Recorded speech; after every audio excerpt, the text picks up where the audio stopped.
दाखवायचं कसं, लोकांना दाखवायचं कसं, ते तक्त्यामध्ये जर तुम्ही दाखवतच असता.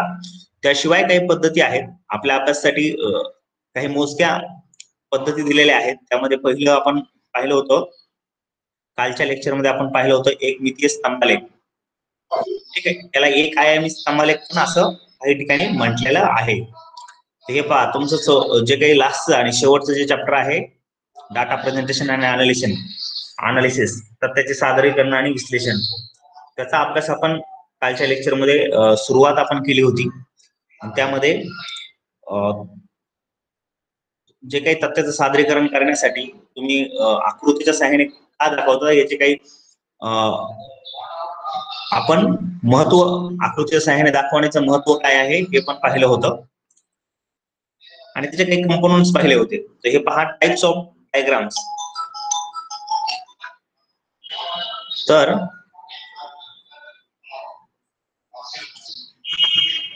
हा, बोला ना सर.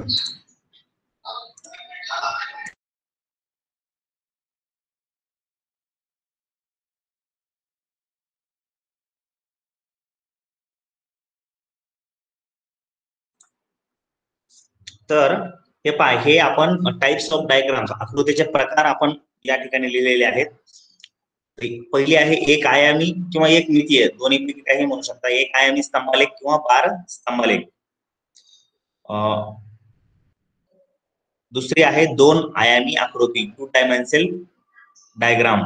आणि तिसरी या ठिकाणी आपण हे पण दाखवलेलं आहे बाणाच्या सहाय्याने. तिसरा आहे पाय डायग्राम्स. तर हे काही वेळेला काय होतं, पाय डायग्राम जे आहेत ह्या 2 डायमेन्शनल डायग्राम्स मध्येच इन्क्लूड केलेले असल्यामुळे त्याला या ठिकाणी वेगळं दाखवलेलं नाहीये, पण आपण वेगळ्या प्रकारे दाखवलं आहे इथं. आणि पिक्टोग्राम, चित्रलेख, त्याला चित्रलेख असं म्हटलं जातं किंवा आकृती पण म्हणू शकतात. त्यानंतर कार्टोग्राम, जे काही तक्ते, पाय चार्ट वगैरे असतात, त्याला कार्टोग्राम, मानचित्र असं म्हटलं जातं मराठीमध्ये. अशा प्रकारे हे 4-5 जे काही प्रकार आहेत त्याची आपण टप्प्याटप्प्याने माहिती घेत आहोत. पहिले जे आपण पाहिलं होतं एक मितीय स्तंभालेख किंवा एक आयामी स्तंभालेख, तर या ठिकाणी आपण पाहिलं होतं की या ठिकाणी फक्त उंचीचा विचार केला जातो. काल आपण थोडक्यात सांगितलं होतं तुम्हाला, या ठिकाणी जे काही स्तंभ आहेत, स्तंभालेख याला का म्हणत असतो, तर या जे काही स्तंभ खांबासारखं उभा केलेलं हे असतं, यामुळे याला स्तंभालेख असं म्हटलं जातं. आणि स्तंभालेख, एक मितीय स्तंभालेख म्हणजे काय किंवा एक आयामी स्तंभालेख म्हणजे काय, ज्या ठिकाणी फक्त उंचीचा विचार केला जातो, या स्तंभाच्या लांबीचा विचार केला जातो, उंची लांबी एकच. ठीक आहे, या ठिकाणी कुठल्याही प्रकारचा अंतर किंवा रुंदी याचा विचार केलेला नसतो एक मितीय स्तंभालेखामध्ये. ठीक आहे, तुम्हाला एवढंच लक्षात ठेवायचं, एक 1 डायमेन्शनल डायग्राम्स आलं की स्तंभाच्या फक्त उंचीचा विचार केलेला असतो, त्याच्यावर जे काही रुंदी किंवा अंतर याचा काही विचार केलेला नसतो, उंचीचा किंवा लांबीचा विचार केलेला असतो. हे बघा, फक्त हाईटचा विचार करून विद्यार्थ्याची संख्या इथे दिलेली, मिळालेले गुण 20 ते 30 पर्यंत मिळालेले गुण किती, तर किती विद्यार्थी, तर हे पहा इथं 40 विद्यार्थ्यांना 20 ते 30च्या दरम्यान गुण मिळालेले आहेत. अशा प्रकारे फक्त या ठिकाणी काय केलेलं आहे, फक्त उंचीचा विचार करून ही आकृती दाखवलेली आहे. त्यामुळे तिला 1 डायमेन्शनल डायग्राम्स किंवा बार डायग्राम्स असं म्हटलं जातं. याचे पण आपण काही प्रकार पाहिले होते कालच्या लेक्चरमध्ये. आपण हे रिपीट यासाठी करतो की काल कोणाला समजलं नसेल, त्यामुळे. हा, हे बघा, हे आपण एकमितीय स्तंभालेखाचे एवढे प्रकार पाहिले होते, 6 प्रकार आहेत, ते आपण अभ्यासले होते थोडक्यात. त्यामध्ये साधी दंडाकृती आहे, त्यानंतर विभाजित आहे, बहुविध आहे, मल्टिपलला बहुविध दंडाकृती असं म्हणतात. त्यानंतर पर्सेंटेज बार डायग्राम आहे, प्रतिशत दंडाकृती, आणि डेव्हिएशन, विचलन दंडाकृती, आणि सर्कन दंडाकृती, ब्रोकन म्हणजे तुटलेली पण म्हणू शकतात, दंडाकृती असं म्हटलं जातं. सिंपल मध्ये बघा, सिंपल जी आकृती आहे, सिंपल बार डायग्राम्स, सिंपल स्तंभालेख कशाला म्हणायचं, तर ज्या ठिकाणी फक्त आणि फक्त साध्या पद्धतीनं स्तंभावरती आकडेवारी दाखवून ती आकृती काढलेली आहे. या ठिकाणी कुठल्याही त्या डाटाला प्रोसेसिंग केलेलं नाही, त्याला आपण सिंपल रेखाचित्र किंवा साधं दंडचित्र, दंडाकृती असं म्हणत असतो. त्याचं शब्दशः रेखाचित्र अधिक आकर्षक करण्यासाठी रेषांना दंडाचे स्वरूप दिले जाते. अशा प्रकारे फक्त रेषेच्या चित्राला सरळ दंडचित्र असे म्हणतात. तर पहा या ठिकाणी फक्त काय केलंय 35.6 1990-91 बस त्याला फक्त दंडाचा आकार दिलाय. यावरती कुठलंही काही प्रोसेसिंग केलेली नाहीये. अशा ह्याला आपण साधी आकृती, साधी दंडाकृती असं म्हणत असतो. त्यानंतर दुसरे आहे सब डिवायडेड. सब डिवायडेड दंडाकृतीमध्ये या ठिकाणी पहा जे काही डाटा आहे किंवा माहिती गोळा केलेली आहे तिला काही त्याची विभागणी केलेली आहे, त्यामुळे तिला आपण सब डिवायडेड डायग्राम असे म्हणत असतो.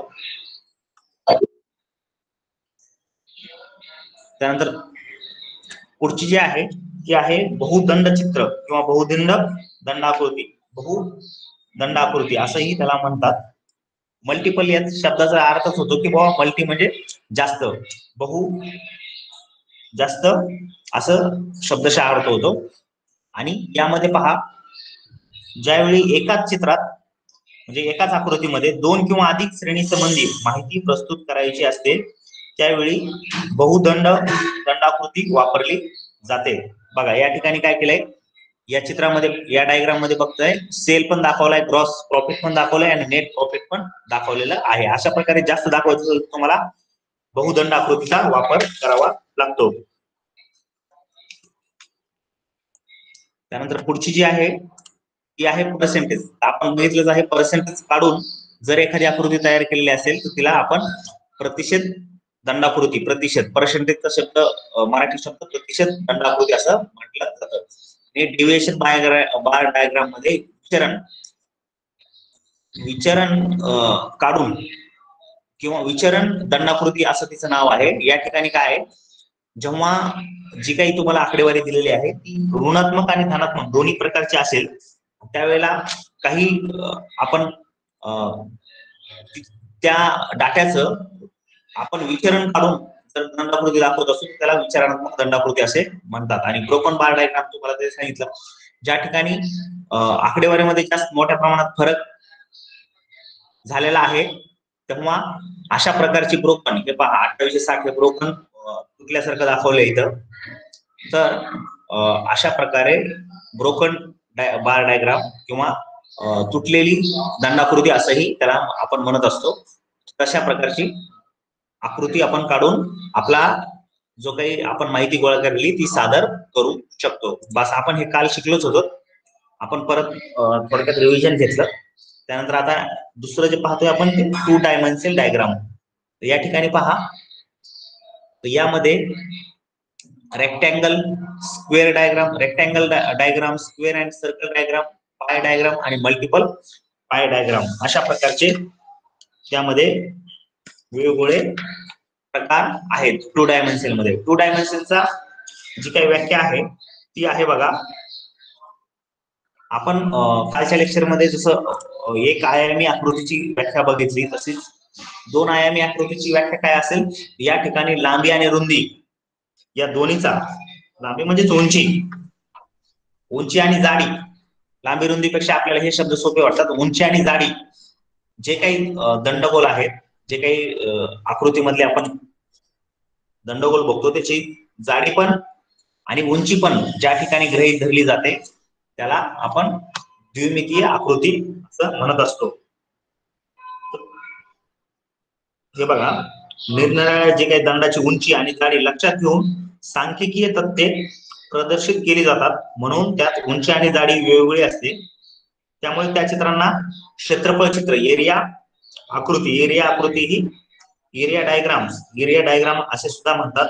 चित्रातील क्षेत्रफळाचा विचार करून त्या तथ्याचा तुलनात्मक अभ्यास केला जातो. तर 2 डायमेन्शनलचं एवढंच लक्षात ठेवायचंय ज्या ठिकाणी उंची आणि जाडी जे काही दंड आहेत त्याची उंची पण गृहीत धरली जाते आणि जाडी पण. 1 डायमेन्शनल मध्ये आपण फक्त उंची गृहीत धरली होती, लांबी रुंदी सोडून द्या कारण ते शब्द लक्षात राहत नाहीत. उंची आणि जाडी हे शब्द सोपे वाटतात. उंची ज्या ठिकाणी फक्त त्या दंडाची उंची गृहीत धरली जाते त्याला 1 डायमेन्शनल, त्या ठिकाणी उंची आणि जाडी हे दोन्ही पाहिले जातात त्याला 2 डायमेन्शनल डायग्राम असे म्हटलं जातं. पुढची जी स्लाइड आहे त्याच्यावरती आहे बघा, त्याचे काही प्रकार तेच दिलेले बघा. या ठिकाणी काय केले, दोन कुटुंब दाखवलेले आहेत आणि या ठिकाणी पहा त्या कुटुंबाचं वेगवेगळ्या घटकावरच जे काही खर्च आहे हा दाखवलेला आहे.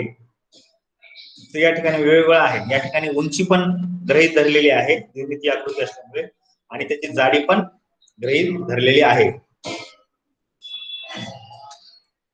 तर पहिलं जे आहे रेक्टँगल आयतचित्र, तर याची जी व्याख्या आहे तर पहा, this diagrams are used for two dimensional comparisons, म्हणजे दोन घटकांची तुलना करण्यासाठी या आकृतीचा वापर केला जातो. हिला आपण आयात चित्र, रेक्टँगल डायग्रामला आपण आयात चित्र असं म्हणत असतो.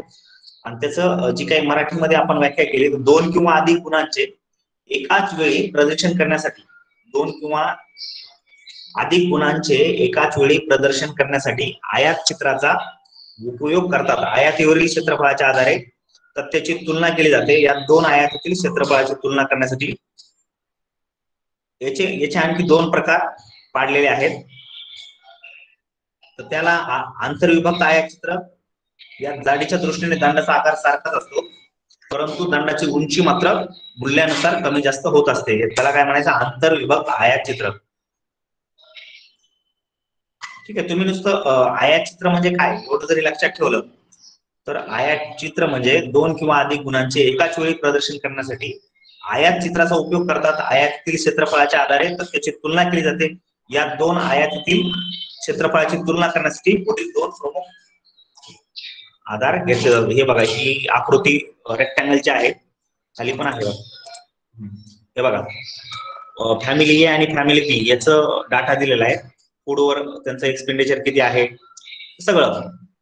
यानंतर इथे आयताकृती काढलेली आहे, फॅमिली ए फॅमिली बी. तर पहिलं जे काही फूडवर किती आहे, क्लोथिंग वर किती आहे, हाऊस रेंट किती, फूड, इलेक्ट्रिसिटी, सगळ्या गोष्टीवरचा खर्च इथे दाखवला आहे. आणि नंतर याचं क्षेत्रफळ, या आयताकृतीचं क्षेत्रफळ काढून त्याची तुलना केलेली आहे. तर अशा आकृतीला आपण रेक्टँगल डायग्राम किंवा आयात आकृती डायग्राम असं म्हणत असतो. आयात आकृती म्हणजे एवढंच लक्षात ठेवायचंय, ज्या आकृतीमध्ये दोन किंवा अधिक गुणांचे, गुण किंवा एखाद्या माहितीचे दोन प्रकारच्या किंवा जास्ती प्रकारच्या माहितीचे एकाच वेळी प्रदर्शन करण्यासाठी आयात चित्राचा उपयोग करतात आणि त्याचं क्षेत्रफळ काढून त्याची तुलना करतात, तेव्हा रेक्टँगल डायग्राम वापरात येत असते. आता दुसरा आहे स्क्वेअर आणि सर्कल डायग्राम्स. स्क्वेअर म्हणजे काय, तर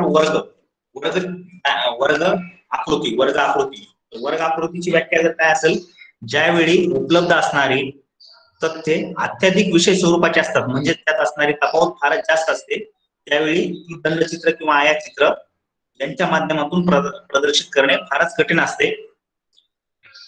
त्यावेळेला वर्गचित्राचा वापर केला जातो. वर्गचित्रामध्ये काय केलेलं असेल, जो काही माहिती तुम्ही गोळा केली आहे त्याचा वर्ग तयार करून त्याला चौकोनाच्या सहाय्याने दाखवलेलं जातं. त्यावेळेला आपण त्याला स्क्वेअर डायग्राम, त्या डायग्राम कशा असतील, हे बघा, हा जो डाटा आहे त्यावरून अशा डायग्राम काढलेले आहेत. स्क्वेअर, एक छोटा स्क्वेअर आहे,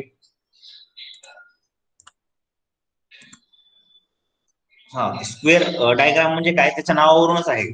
चौकोन वर्गचित्र जे आहे हे चौकोनात दाखवलेले असतात आणि जे काही तुम्ही माहिती गोळा केली त्याचा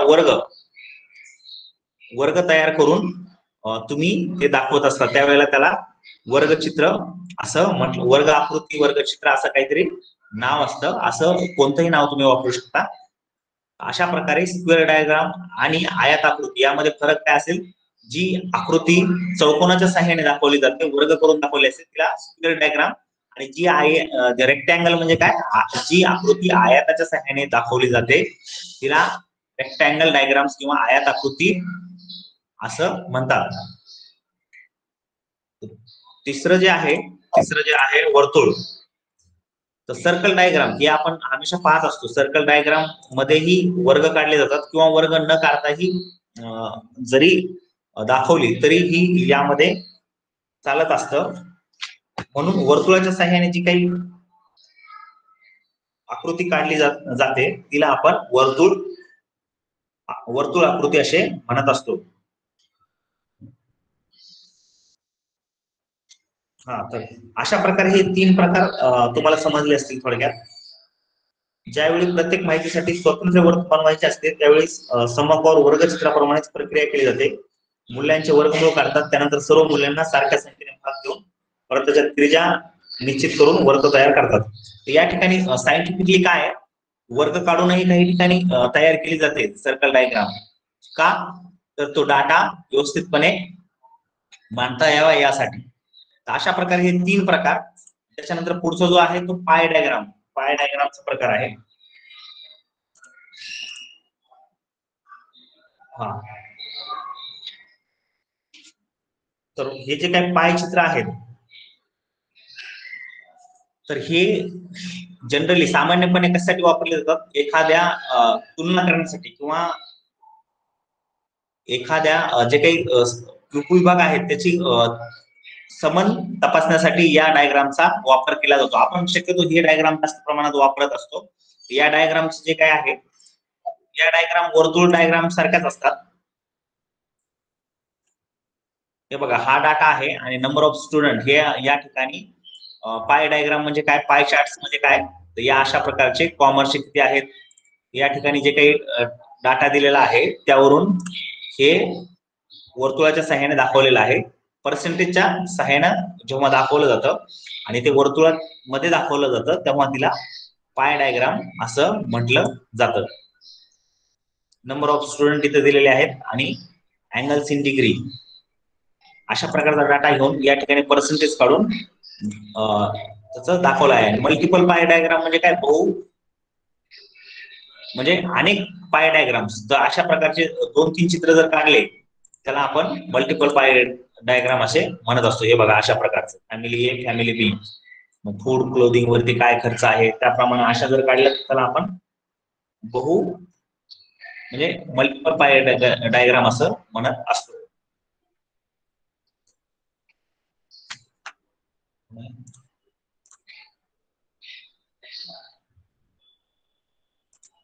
ठीक आहे, तर आता आपण जे काही 1 डायमेन्शनल 2 डायमेन्शनल एवढ्या जरी ह्या डेफिनेशन तरी तुम्हाला पाठ पाहिजेत. 1 डायमेन्शन मध्ये फक्त उंचीचा विचार केला जातो. 2 डायमेन्शन डायग्राम मध्ये उंची आणि जाडी या दोन्हीचाही विचार करण्यात येत असतो. मग त्याचे काही प्रकार आहेत ते आपण थोडक्यात पाहिलेत, पण किमान त्या 1 डायमेन्शनल 2 डायमेन्शनल यामध्ये तुम्हाला फरक करता आला पाहिजे. त्यानंतर 1 डायमेन्शन 2 डायमेन्शन झाल्यानंतर तिसरा जो प्रकार आहे पिक्टोरियल डायग्राम और पिक्टोग्राम. आता या डायग्राम मध्ये काय केलेलं असतं, पिक्टोरियल डायग्राम मध्ये चित्राच्या सहाय्याने जो काही सांख्यिकीय माहिती तुम्ही गोळा केलेली आहे ती चित्राच्या सहाय्याने दाखवलेली असते, तेव्हा त्याला आपण पिक्टोरियल डायग्राम किंवा पिक्टोरियल डायग्राम असं म्हणत असतो. मानचित्र, मराठीमध्ये मानचित्र असं म्हणत असतो. तर हे पहा, त्याची पण आकृती कशी आहे बघा. जे काही प्रोडक्शन ऑफ बल्ब किती आहे, 92 लाख 32 होतं, 93 लाख 57, 94 अशा प्रकारे दिलंय. तर हे चित्राद्वारे बल्ब सारखं चित्र काढून दाखवण्याचा प्रयत्न केला आहे. हे पहा, 92चं 32 आहे म्हणून इथं 32 पर्यंत हे पहा, हे 30 पर्यंत व्यवस्थित चित्र काढलं आणि इथं अर्ध चित्र काढलेलं आहे. हे तसं त्याप्रमाणे चित्र काढून जेव्हा दाखवले जाते त्याला मानचित्र असं मराठीमध्ये मानचित्र आणि इंग्लिशमध्ये पिक्टोरियल डायग्राम, पिक्टोग्राम असं म्हटलं जातं. आणि सगळ्यात शेवटी कार्टोग्राम्स और मॅप. जी काही सांख्यिकीय माहिती, जी काही तुम्ही सांख्यिकीय माहिती गोळा करताय ती जर नकाशाच्या सहाय्याने दाखवली तर तिला आपण कार्टोग्राम्स किंवा मॅप्स असं म्हणत असतो. नकाशाच्या सहाय्याने दाखवलेली सगळ्यात शेवटचा प्रकार, जसं आता हे इंडियन पॉप्युलेशन डेन्सिटी ही नकाशात दाखवलेली तर तिला आपण कार्टोग्राम किंवा मॅप्स असं म्हणत असतो. चलचित्रे, याला चलचित्र पण म्हटलेलं आहे काही ठिकाणी. ठीक आहे, तर तुम्हाला यामध्ये काही अडचण आहे का 1 डायमेन्शनल आणि 2 डायमेन्शनल मध्ये?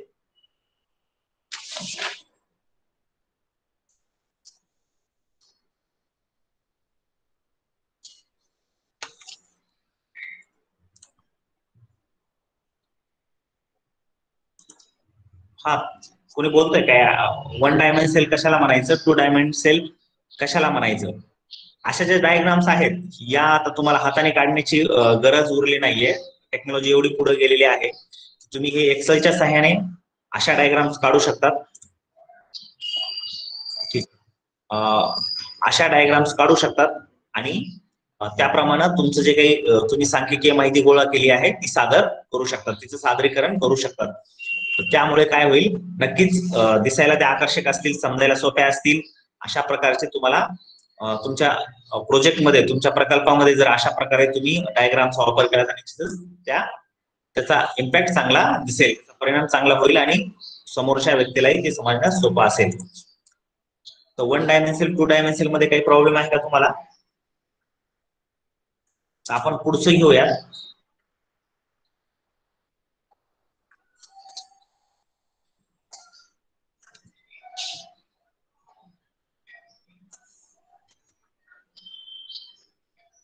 तुम्हाला काही प्रश्न विचारायचे असतील तर नक्कीच विचारा 1 डायमेन्शनल 2 डायमेन्शनल वरती.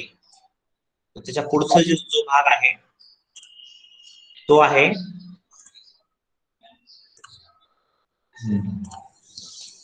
जसं आपण आता आकृतीच्या सहाय्याने पाहिलं तसंच आपण ग्राफच्या सहाय्याने, ग्राफ म्हणजे आलेखाच्या सहाय्याने आपण पुढे पाहणार आहोत की आपण आपला जो काही स्टॅटिस्टिकल डाटा आहे, सांख्यिकीय माहिती आहे ती आलेखाच्या सहाय्याने कशी दाखवता येईल. त्याचे 2 प्रकार आपल्याला शिकण्यासाठी आहेत.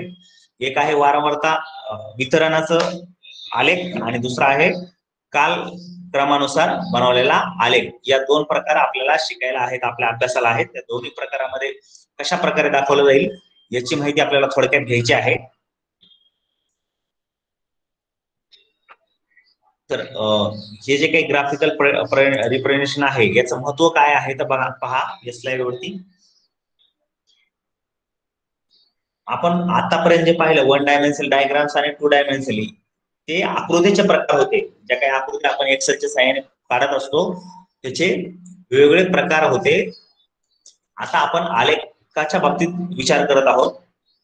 आलेखाच्या सहाय्याने कसं दाखवता येईल. अर्थशास्त्रीय संशोधनामध्ये संशोधकाने संकलित केलेल्या तथ्यांचे म्हणजे माहिती व आकडेवारींचे विवेचन आलेखाच्या आधारे केले जाते. संशोधन प्रश्नाची मांडणी आलेखाच्या सहाय्याने चांगल्या पद्धतीने करता येते, त्यामुळे प्रश्न समजण्यास सोपा जातो. त्यामुळे अर्थशास्त्रीय संशोधनामध्ये संशोधन समस्येचे स्पष्टीकरण आणि विवेचन करण्यासाठी आलेखाचा वापर करतात. आकडेवारी आकर्षक पद्धतीने मांडणे आणि संशोधन प्रश्नाची अंतर्गत रचना स्पष्ट करण्यासाठी आलेखाचा वापर होतो. थोडक्यात काय तर विशिष्ट प्रकारे चौकोन काढलेल्या कागदावर लिहिलेल्या आकडेवारीच्या सहाय्याने काढलेल्या वक्रास आलेख असे म्हणतात. तर काय, चौकोन काढलेल्या कागदावर विशिष्ट प्रकारचे चौकोन काढलेल्या कागदावर दिलेल्या आकडेवारीच्या सहाय्याने काढलेल्या वक्रास आलेख असे म्हणतात. आलेख गुंतागुंतीच्या त्याचे खुलासावर विवेचन करण्यास मदत करतात. आलेख म्हणजे काय हो, तुम्ही जो काही आता तुम्ही एका रेषेने असं तुम्ही सायकल बघितलं ना इकॉनॉमिक्सला, जे काही सायकल्स पाहिल्यात तेजी मंदीच्या सायकल्स त्या आलेखाच्या सहाय्याने दाखवलेल्या असतात. एका रेषेत अशा दाखवलेल्या असतात. तुम्ही जर तर त्यालाच आलेखाच्या सहाय्याने दाखवलेला असं म्हणू शकतो. किंवा मग आपण शेअर मार्केट जर बघू, शेअर मार्केट आता आपण सगळे अर्थशास्त्राचे विद्यार्थी आहोत, शेअर मार्केटचे जे काही चार्ट्स वगैरे असतात ते आलेखाच्या सहाय्याने दाखवलेले असतात. आजची चढ उतार उद्याची अशा प्रकारे त्यांनी दाखवलेली असते. आलेखाचे जे काही उद्दिष्ट आहेत, आपल्याला फक्त आलेखाचे 2 प्रकार अभ्यासायचे आहेत. ठीक आहे, त्याचे उद्दिष्ट काय काय असतील. आलेखाच्या सहाय्याने माहिती व आकडेवारीचा संक्षेप करणे सोपे जाते. आलेखाच्या सहाय्याने माहिती व आकडेवारी समजण्यास सोपी करता येते आणि आलेखाच्या सहाय्याने 2 किंवा 2 पेक्षा अधिक घटकाची तुलना करता येते. 3 आहे. एक थोडक्यात लिहिता येतं, आलेखाच्या सहाय्याने जी काही मोठी आकडेवारी आहे ती कमीत कमी शब्दामध्ये मांडता येते. दुसरं आहे समजण्यास सोपी जाते. तिसरं आहे 2 पेक्षा अधिक घटकाची तुलना करता येते. आणि आलेखाच्या सहाय्याने काय होतं, भविष्यातील घटनाचा एक अंदाज घेता येतो, वेध घेता येतो आणि त्याचा एक अंदाज वर्तवता पण येतो. आलेखाच्या सहाय्याने संशोधन समस्येचे विश्लेषण करता येते आणि आलेखाच्या सहाय्याने माहिती व आकडेवारी आकर्षक पद्धतीने मांडता येते.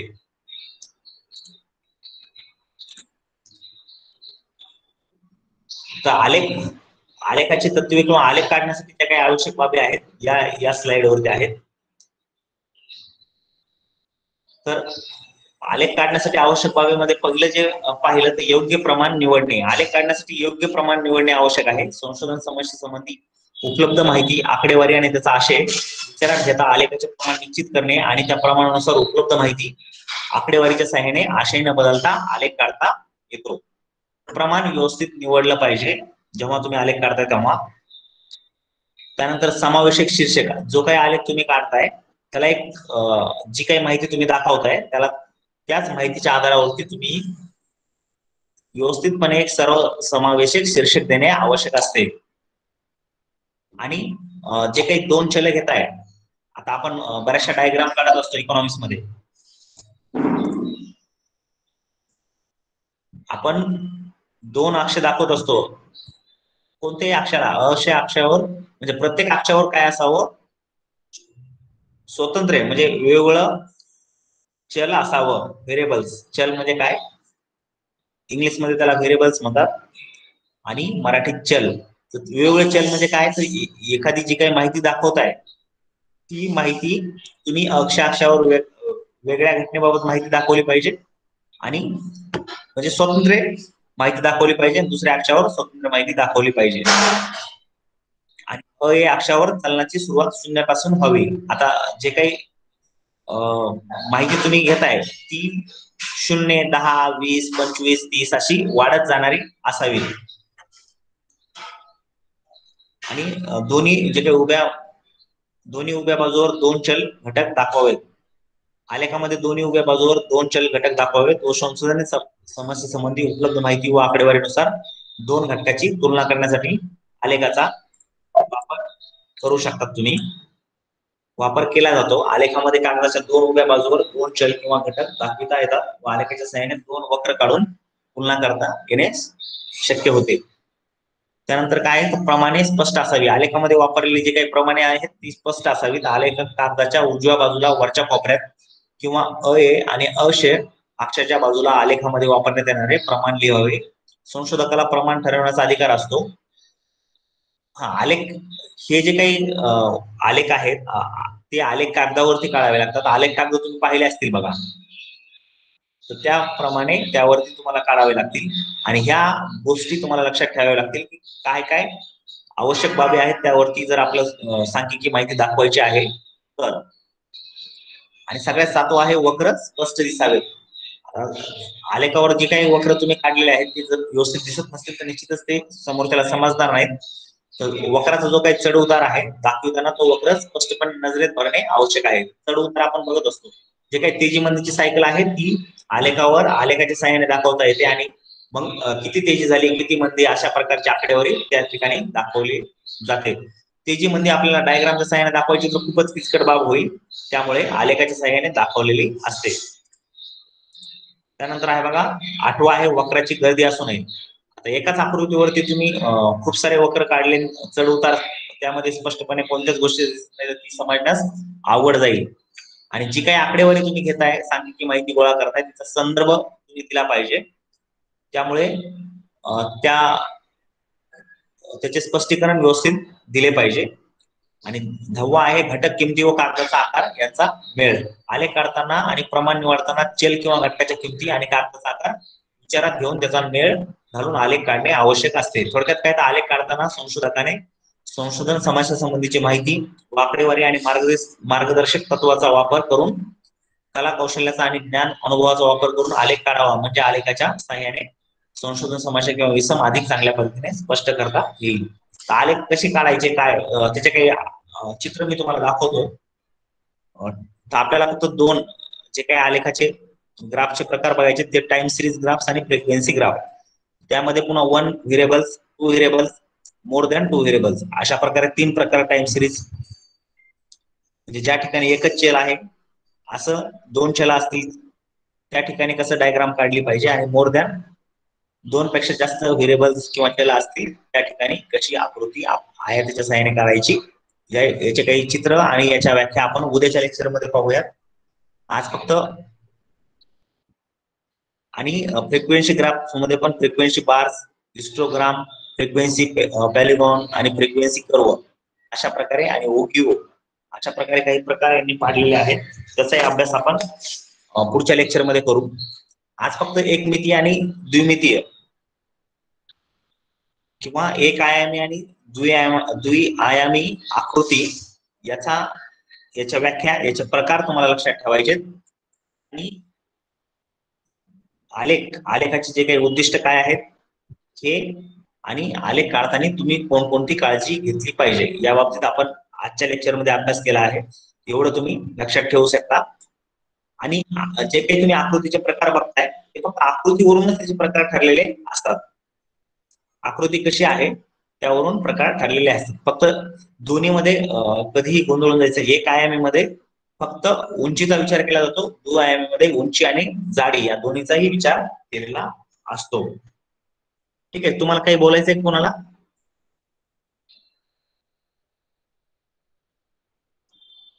आणखी आज जे आपण शिकलो त्या बाबतीत काही अडचण आहे का? तुम्ही बोलत जा.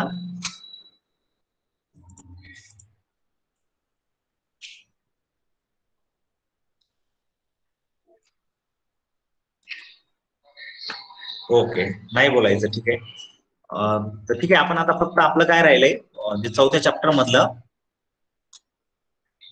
जे काही आपलं 4th चॅप्टर आहे त्यामधलं फक्त आपल्याला आपण आलेख किंवा आकृती शिकलेले आहेत. आलेख, कालमालिकेचे आलेख आणि वारंवारता वितरणाचे आलेख, दोन गोष्टी आपल्याला पुढच्या 2 लेक्चर मध्ये शिकूया. आणि नंतर आपण जे काही तुम्हाला समजलं नाही आपल्या 4 चॅप्टर मधलं त्यावरती पुन्हा नंतर चर्चा करूया. तर उद्या सुट्टी असल्यामुळे उद्या आपण लेक्चर काय करायचं? ठीक आहे,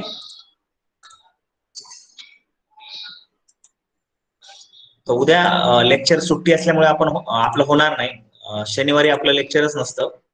डायरेक्ट आपण सोमवारीच आता जॉईन होऊया आणि सोमवारी हे कालमालिकेचे आलेख आणि वारंवारता वितरणाचे आलेख हा भाग चर्चा करू. सोमवारी आणि मंगळवारी या 2 दिवसामध्ये आपण हे चॅप्टर संपवून टाकूया. आणि नंतर मंगळवार नंतर आपण काय करू, बुधवार, गुरुवार, शुक्रवार 3 दिवसामध्ये मागच्या ज्या काही तुम्हाला अडचणी आहेत त्या तुम्ही आता ह्या 2-3 दिवसामध्ये थोडा अभ्यास करा. काही पुस्तक आपण पाठवले त्याचाही चर्चा करा. आणि जे काही अडचणी वाटतात त्यांनी तुम्ही स्वतः बाजूला काढून ठेवा. ज्या काही प्रश्न आहेत मग ते सगळ्यांनाच त्याचा, जरी एकाने प्रश्न विचारला किंवा एकाचा डाऊट क्लिअर होत असेल तर निश्चितच त्याचा फायदा सगळ्यांनाच होईल. आणि आपल्या जे काही सिलेबस आहे ते लक्षात ठेवण्यासाठी सोपा होईल. ठीक आहे, मग आजचं लेक्चर आपण संपवायचं, इथे थांबायचं.